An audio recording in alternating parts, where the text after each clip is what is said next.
ನಿನ್ನೆ ಒಳಮೀಸತಿ ಮೇಲೆ ಸಭೆ ಇತ್ತು ಸರ್. ಏನೇನಾಯಿತು, ಯಾವ ಥರ ಏನು? ಇಲ್ಲ, ನಾವು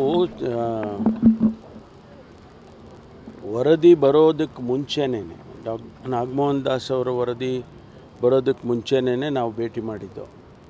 ಸಾಧಕ ಬಾಧಕಗಳನ್ನು ಚರ್ಚೆ ಮಾಡಿ ನಾವೆಲ್ಲ ಒಟ್ಟಿಗೆ ಹೋಗಬೇಕು ಅಂಥೇಳಿ ಒಂದು ತೀರ್ಮಾನಕ್ಕೆ ಬಂದಿದ್ದು. ಅವತ್ತು ಸಭೆ ಆದಾಗ ವರದಿ ಬಂದ ಮೇಲೆ ಒಂದು ಸಾರಿ ಸೇರೋಣ, ಏನಾದರೂ ಬರಲಿ, ವರದಿಯಲ್ಲಿ ಏನಾದರೂ ಇರಲಿ, ಅದನ್ನು ಚರ್ಚೆ ಮಾಡೋಣ ಅಂಥೇಳಿ ಅವತ್ತೇ ನಾವು ಮಾತಾಡ್ಕೊಂಡಿದ್ದು. ಅದಕ್ಕೆ ನಿನ್ನೆ ದಿವಸ ನಾವೆಲ್ಲ ಸೇರಿದ್ದು. ಕೆಲವರು ಇನ್ನೂ ಸದನ ನಡೀತಾ ಇತ್ತು ಅಂಥೇಳಿ ಕೆಲವರು ಅಲ್ಲಿ ಉಳ್ಕೊಂಡಿದ್ರು. ಬಟ್ ಎಲ್ಲ ನಮ್ಮ ಇಂಪಾರ್ಟೆಂಟ್ ಇವರೆಲ್ಲ ಲೀಡರ್ಸ್ ಎಲ್ಲ ಬಂದಿದ್ದರು. ಅದೇ ಸೇಮ್ ಧ್ವನಿ, ಎಲ್ಲರೂ ಕೂಡ ಒಟ್ಟಾಗಿ ಹೋಗಬೇಕು, ಅದೇನೇ ಅಂಕಿಅಂಶಗಳು ಬಂದಿರಲಿ ಅದನ್ನೆಲ್ಲ ಕೂತ್ಕೊಂಡು ಮತ್ತೊಂದು ಸಾರಿ ಮಾತಾಡಿಕೊಂಡು ಏನಾದರೂ ಸಣ್ಣ ಪುಟ್ಟ ವ್ಯತ್ಯಾಸಗಳಿದ್ದರೆ ಅದನ್ನು ಸರಿಪಡಿಸ್ಕೊಂಡು ನಾವು ಹೋಗಬೇಕು ಅಂಥೇಳಿ ನಿನ್ನೆ ಕೂಡ ತೀರ್ಮಾನ ಮಾಡಿದ್ದೇವೆ. ಈಗ 16ನೇ ತಾರೀಕು ಸಭೆ ಕರೆದಿದ್ರು, ಸ್ಪೆಷಲ್ ಕ್ಯಾಬಿನೆಟ್ಟು. ಅದನ್ನು ಮುಂದಕ್ಕೆ ಹಾಕಿ ಒಂದೆರಡು ದಿವಸ, ಯಾಕೆಂದರೆ ನಾವು ಇನ್ನೂ ಇಂಟರ್ನಲ್ಲಿ ಡಿಸ್ಕಷನ್ಸ್ ಮಾಡ್ಕೊಳ್ಳೋಣ ಅಂತೇಳಿ ನೆನ್ನೆ ಸಲಹೆ ಮಾಡಿದ್ದಾರೆ.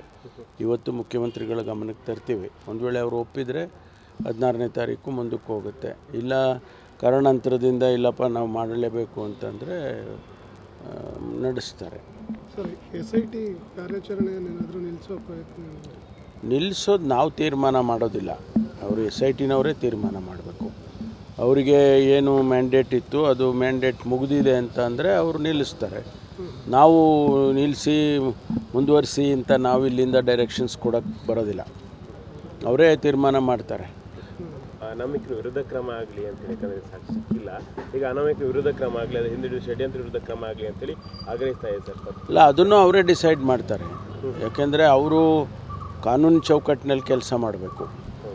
ಈಗ ಅವರು ಯಾರಾದರೂ ಸಾಕ್ಷಿ ಹೇಳುವಂಥವ್ರು ಅಥವಾ ಈ ರೀತಿ ಅಪಾದನೆಗಳನ್ನು ಮಾಡೋವಂಥವ್ರು ಅದನ್ನು ಪ್ರೂವ್ ಮಾಡೋಕ್ಕಾಗದೇ ಇದ್ದರೆ ಈಗ ಹೊಸದಾಗಿ BNSSನಲ್ಲಿ ಪ್ರೊವಿಷನ್ ಮಾಡಿದ್ದಾರೆ, ಅಂಥವ್ರ ಮೇಲೆ ಕ್ರಮ ತಗೋಬೇಕು ಅಂತ. ಅದೆಲ್ಲ ಅವರೇ ತೀರ್ಮಾನ ಮಾಡಬೇಕು, SITನವರೇ ಮಾಡ್ತಾರೆ.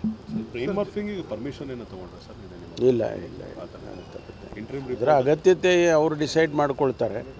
ಅದು ಒಂದು ವೇಳೆ ಅಗತ್ಯತೆ ಇದ್ದರೆ ಅವರು ಅದನ್ನು ಅವರೇ ಮಾಡ್ಕೊಳ್ತಾರೆ. ಸರ್, ಈ ಮಧ್ಯಂತರ ವರದಿ ಕೊಡಲಿಕ್ಕೆ ಒತ್ತಾಯ ಮಾಡ್ತಾರೆ. ನಾನು ಕೂಡ ಅವರಿಗೆ ತಿಳಿಸಿದ್ದೇನೆ, ಈ ರೀತಿ ಎಲ್ಲ ಒತ್ತಡಗಳು ಬರ್ತಾ ಇದೆ ಅಂಥೇಳಿ. ಅವರು ಒತ್ತಡಗಳಿಗೆ ಮಣಿಯೋಕ್ಕಾಗೋದಿಲ್ಲಲ್ಲ. ಇಂಥ ಕೇಸಸ್ಸಲ್ಲಿ ಯಾರು ಒತ್ತಡಕ್ಕೆ ಮಣಿದ್ರೆ ಅದು ಕೇಸ್ ಸರಿ ಹೋಗೋದೇ ಇಲ್ಲ. ಅದನ್ನು ಅವರು ಮಾಡಿ ಇಂಟ್ರಿಮು ರಿಪೋರ್ಟ್ ಆಗಲಿ ಅಥವಾ ಅವರೇ ಡಿಸೈಡ್ ಮಾಡ್ತಾರೆ. ಇಂಟ್ರಿಮ್ ರಿಪೋರ್ಟ್ ಕೊಡಬೇಕು ಅಂತ ಅವ್ರಿಗೆ ಅನಿಸಿದರೆ ಕೊಡ್ತಾರೆ. ಸರ್, BJPಯವರು ಸೋನಿಯಾ ಗಾಂಧಿ ಭಾರತದ ಪ್ರಜೆಯಾಗುವುದಕ್ಕಿಂತ ಮುಂಚೆನೇ ವೋಟರ್ ಐಡಿಯನ್ನು ಹೊಂದಿದ್ದಾರೆ ಅಂತೇಳಿ ಒಂದು ಆರೋಪವನ್ನು ಮಾಡಿದ್ದಾರೆ. ಅದನ್ನು ನಮ್ಮ AICCನವರು ವೆರಿಫೈ ಮಾಡ್ತಾರೆ. AICCನವರು ಅದಕ್ಕೆ ಪ್ರತ್ಯುತ್ತರ ಕೊಡ್ತಾರೆ ಸರಿಯಾಗಿ.